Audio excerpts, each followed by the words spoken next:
ہمارا قیام پہاڑی علاقے میں تھا جہاں سارا سال برف باری ہوا کرتی۔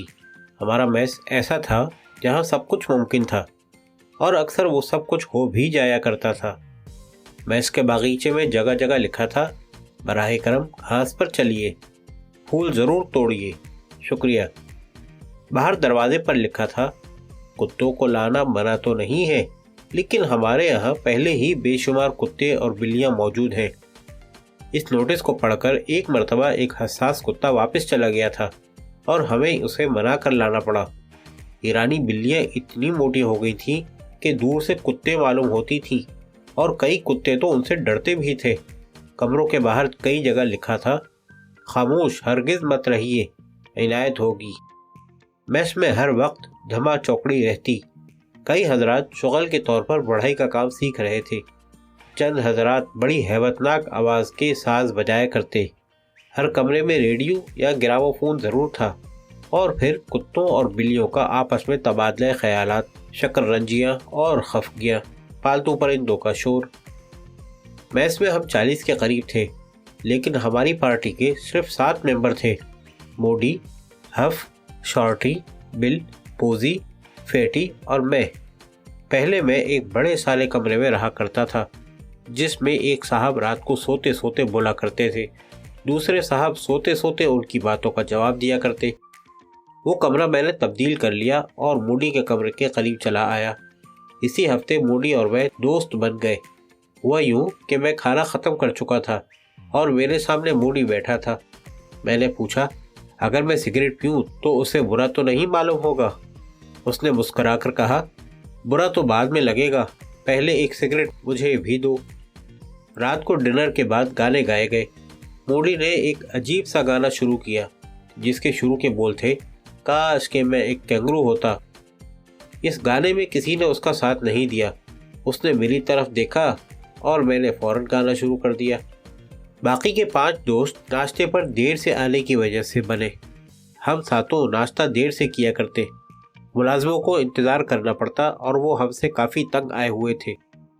میس میں اگر کوئی منہ بناتا یا بیزار نظر آتا تو موڈی اسے جھنجھوڑ ڈالتا اور کہتا کہ ہنسو، مسکراؤ، بیزار ہونا چاہتے ہو تو کہیں علیحدہ جا کر بخوشی ہو لو، بھلا اوروں کو بیزار کرنے کا تمہیں کیا حق ہے؟ اگر کوئی تنہا چپ چاپ غمگین بیٹھا ہوا مل جاتا تو موڈی آہستہ سے اس کے پاس جا کر بڑی سنجیدگی سے پوچھتا، یہ کب کا ذکر ہے؟ مرحوم کی عمر کیا تھی؟ علاج کون کر رہا تھا؟ بڑا افسوس ہوا، اب آپ ہی صبر کیجئے، خدا کے کیے میں کس کو دخل ہے؟ لہذا موڈی سے سب ڈرتے تھے۔ جو ہی وہ میس میں داخل ہوتا سب مسکرانے پر مجبور ہو جاتے۔ موڈی کی عمر 40 کے لگ بھگ تھی۔ اس کی بیوی کا عرصے سے انتقال ہو چکا تھا، اس لیے اس کا اصرار تھا کہ اسے بھی کنواروں میں شمار کیا جائے۔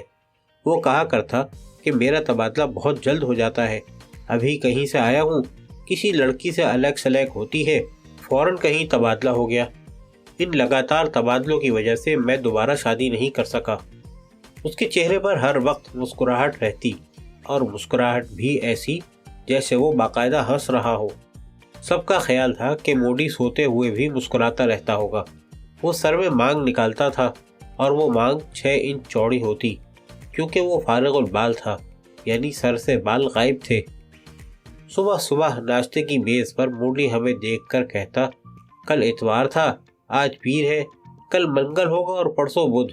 دیکھا، نصف ہفتہ تو یوں ہی گزر گیا اور ہم نے کچھ بھی نہیں کیا۔ کسی جگہ اسے ڈاکیا نظر آ جاتا، وہ فوراً لپک کر اس سے پوچھتا کہ کوئی خط ہے؟ ڈاکیا پوچھتا، کس کے نام کا؟ یہ کہتا، نام وام کچھ نہیں، اگر کوئی خط ہے تو دے دو۔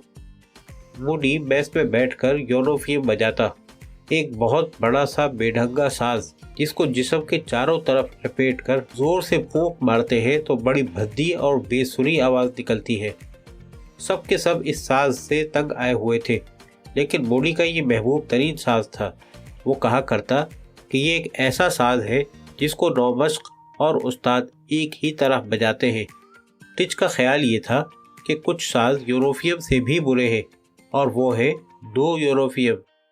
ٹچ جب کبھی ہمیں کچھ سمجھاتے تو بعد میں پوچھتے، کوئی سوال کرنا چاہے تو بے شک کر سکتا ہے، سوائے موڈی کے۔ موڈی کے پاس کئی کتے تھے۔ ایک تو انگلش بل ڈاگ تھا جس کو بقول موڈی کے انگلش کا ایک لفظ بھی نہ آتا تھا۔ ایک اور اونچا سا خوبصورت کتا تھا جس کو ہم طرح طرح کے تماشے کرنا سکھاتے۔ وہ باقاعدہ ہاتھ ملا سکتا تھا، پنجے سے سلام کر سکتا تھا، دو ٹانگوں پر کھڑا ہو کر نقلیں اتار سکتا تھا، منہ میں پائپ دبا کر ساتھ ساتھ چل سکتا تھا۔ شارٹی زندگی سے بیزار رہتا اور سست بھی تھا۔ بقول موڈی کے وہ فوٹوگرافر کی طرح تھا، یعنی ڈارک روم میں بیٹھ کر انتظار کیا کرتا کہ دیکھیے کیا ڈیولپ ہوتا ہے۔ بعض اوقات تو وہ اتنا بیزار ہو جاتا کہ برآمدے میں بیٹھا رہتا اور کسی کو پتہ تک نہ چلتا کہ شارٹی بیٹھا ہے، اور سستی کی یہ حالت تھی کہ سال میں صرف ایک مرتبہ دعا مانگتا تھا اور ہر رات ایزن کہہ کر سو جاتا۔ بل دبلا پتلا اور بے حد باتونی تھا، اتنا باتونی کہ ضرور اسے گرامو فون کی سوئی سے ٹیکا کیا گیا ہوگا۔ وہ خود کہا کرتا کہ میں بچپن میں اس قدر دبلا تھا کہ استاد اکثر میری غیر حاضری لگا دیا کرتے۔ پوزی اور فیٹی دونوں ایک سے تھے، موٹے تازے اور مسخرے۔ پوزی بہت پیتا تھا۔ موڈی کہا کرتا کہ خدا کے لیے کوئی اس کے پاس جلتی ہوئی دیا سرائی مت لانا، ورنہ اس میں اس قدر الکوہل ہے کہ یہ بھگ سے اڑ جائے گا۔ پوزی اسکاٹ لینڈ کا رہنے والا تھا۔ پیتے پیتے وہ کہا کرتا میں نصف تو اسکاچ ہوں اور نصف سوڈا ہوں۔ ہف نہایت بھولا بھالا اور خاموش طبیعت لڑکا تھا۔ کبھی کبھی موڈی کا ایک دوست ملنے آیا کرتا تھا، ایک امریکن حبشی جس کا نام سنو وائٹ تھا۔ میس کے بالکل نزدیک ٹونی کا بنگلہ تھا۔ ان کے ساتھ ان کی بیوی اور 3 لڑکیاں رہتی تھیں، جولی، روزی اور لیزا۔ لوگوں کا خیال تھا کہ جولی اس جگہ، اس علاقے، بلکہ اس طول بلد اور عرض بلد کی حسین لڑکی ہے، اور لوگوں کا خیال صحیح تھا۔ سب لڑکے جولی پر فریفتہ تھے، لیکن وہ کسی کو خاطر میں نہ لاتی تھی۔ جولی کی نظروں میں آنے کے لیے ہم سب کیسے کیسے جتن کیا کرتے۔ صبح سے شام تک ہر وقت بس یہی خبط رہتا۔ جب جولی گھوڑے کی سواری کیا کرتی تو ہم سائیکلوں پر ادھر ادھر چکر لگایا کرتے۔